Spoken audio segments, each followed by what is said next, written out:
Hi guys, मैं हूं मोहम्मद नसीम कस्सार और आप देख रहे हैं स्मार्ट माइंड यूट्यूब चैनल। आज के इस वीडियो में हम बात करने वाले हैं ड्रॉप डाउन मेन्यू के बारे में। देखिए, इससे पहले हमने बूटस्ट्रैप की बहुत से वीडियो अपलोड किए हुए हैं, कौन कौन से हैं, और बहुत सी चीज़ों के बारे में हमने पहले से बताया हुआ है। यदि आपने हमारे पहले वीडियो नहीं देखे हैं तो आपसे गुजारिश है, इस वीडियो को देखने से पहले आप वो वीडियो जरूर देखिए ताकि आपको प्रॉपर तरीके से बूटस्ट्रैप को समझ में आ सके। ठीक है, तो चलिए अब ड्रॉप डाउन मेन्यू क्या है, इसका यूज़ कैसे करते हैं और इसकी कौन कौन सी क्लास है वो सब हम समझ लेते हैं। A drop-down menu is a toggleable menu that allows the user to choose one value from a predefined list। मतलब क्या है कि ड्रॉप डाउन मेन्यू क्या होता है, एक टॉगलेबल मतलब जिसको हम ड्रॉप डाउन कर सके। जैसे आप यहाँ पे देख सकते हैं, यहाँ पे हमने एक ड्रॉप डाउन बटन बनाया हुआ है, जस्ट इसको क्लिक करने से एक लिस्ट आती है। तो इस तरह का बोलते हैं हम इस मेन्यू को, इस तरह के बटन को हम बोलते हैं ड्रॉप डाउन मेन्यू। ठीक है, देखिए ये मेन्यू कैसे क्रिएट होगा, इस तरह का आप देख सकते हैं। यहाँ एग्जाम्पल में मैंने दिया हुआ है, वो हम सब प्रैक्टिकल में जानने वाले, लेकिन इससे संबंधित कुछ क्लासेस हैं उनको पहले समझ लेते हैं। ठीक है, देखिए जब हम ये लिस्ट बना देंगे तो इसके बीच में यहाँ पर यदि हमें कोई डिवाइडर चाहिए, लाइन चाहिए हर एक आइटम के बीच में, तो उसके लिए हम यहाँ पे देखिए ड्रॉप डाउन डिवाइडर के नाम से एक क्लास है बूटस्ट्रैप में, ये हम ऐड कर देंगे तो यहाँ पर हमें एक लाइन मिल जाएगी। ठीक है, the drop down divider class is used to separate link inside the drop down menu with a thin horizontal border। मतलब एक horizontal border, ये ऐसे एक border आ जाएगा यहाँ पे। ठीक है, चलिए अभी आपको समझ लेना है कि अगर हर एक आइटम के बीच में एक border चाहिए तो उसके लिए आपको क्लास यूज करनी है ड्रॉप डाउन डिवाइडर। ठीक है, याद रहेगा। ओके, फिर उसके बाद है ड्रॉप डाउन हीडर। देखिए ड्रॉप डाउन हेडर क्या होता है, यदि आपके पास में कोई एक लंबी लिस्ट है, यदि आप एक लंबी लिस्ट बना रहे हैं और उस लंबी लिस्ट में अलग अलग कैटेगरी के आपने लिंक रखे हैं और आप यदि उन कैटेगरी के लिंक को एक हेडिंग देना चाहते हैं तो उसके लिए आप ड्रॉप डाउन हेडर का यूज़ कर सकते हैं। अभी आप सिर्फ माइंड में रखिए, मैं इन सभी का यूज़ करके आपको दिखाऊंगा। Drop down position, you can also create a drop right और drop left menu by adding the drop right drop left class to the drop down element.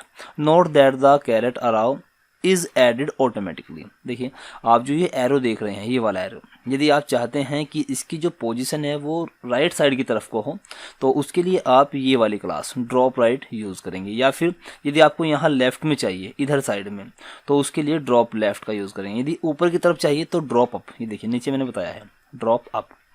To right align the drop down menu, add the drop down menu right class to the element with the drop down menu।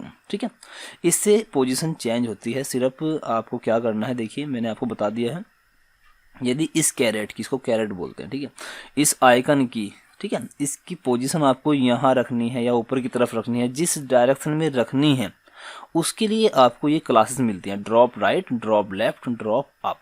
देखिए by default down की तरफ रहता है, इसलिए drop down की कोई class यहाँ पे नहीं है। ठीक है, बाय डिफ़ॉल्ट ड्रॉप डाउन ये रहता है। तो ये तीन क्लासेस हैं जिनकी मदद से आप इनका जो इसकी जो डायरेक्शन है वो चेंज कर सकते हैं। ठीक है, उसके बाद देखिए एक यहाँ पे हमने क्लास दिया the drop down item text class is use to add plain text to a drop down item are use on link.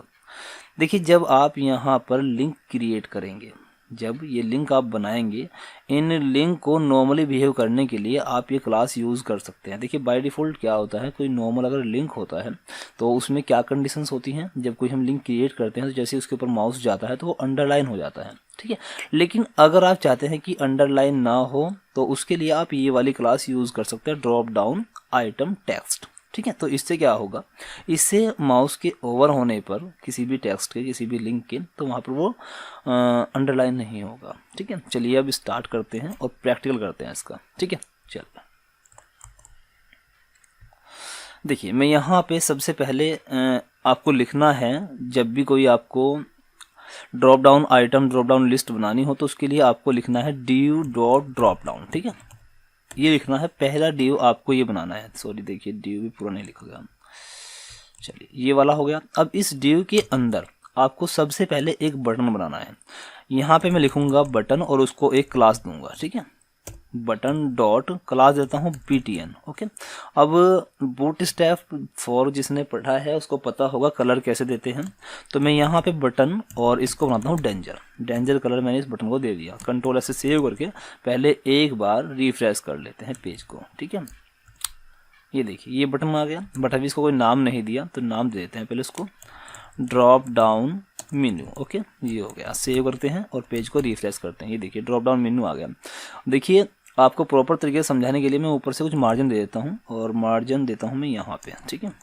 यहाँ पे मैं लिखता हूँ स्टाइल इक्वल्स टू मार्जिन, और ऊपर से 100 पिक्सल का मार्जिन दे देता हूँ मैं, सॉरी मार्जिन टॉप, और ये 100 पिक्सल। ये हो गया सेव एंड रिफ्रेश, ठीक है, ये आ गया।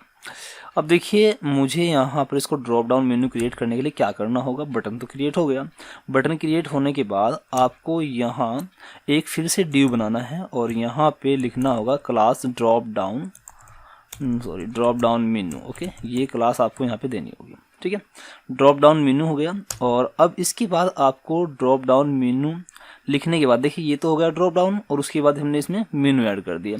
मेन्यू ऐड करने के बाद यहाँ पर आपको लिंक क्रिएट करने होंगे इस तरह से। जैसे मान लीजिए पहला लिंक ये हो गया, और यहाँ पर मैं लिखता हूँ ड्रॉप डाउन, सॉरी क्लास देता हूँ क्लास, और ड्रॉप डाउन मेन्यू टेक्स्ट, ठीक है। ये यहाँ पे हम इसको लिंक ऐड कर देते हैं आइटम ए। ओके, आइटम ए, ये हो गया। अब देखिए ड्रॉप डाउन मेनू हो गया, और यहाँ पे एक आपको क्लास और ऐड करनी होगी, ड्रॉप डाउन आइटम, ठीक है, ये वाली क्लास, ठीक है। अब मैं यहाँ से इसको कॉपी कर लेता हूँ, बार बार लिखने से अच्छा है मैं इसको कॉपी करके इसको यहीं पर जितने भी आइटम आपको बनाने हो यहाँ पे पेस्ट कर दीजिए। मान लीजिए ये बी है, और ये मैं सी कर देता हूँ, और ये डी हो जाएगा, और ये हो जाएगा ई। ओके, ये हो गया। अब मैं सेव करके आपको एक बार दिखा दूँ रिफ्रेश करके।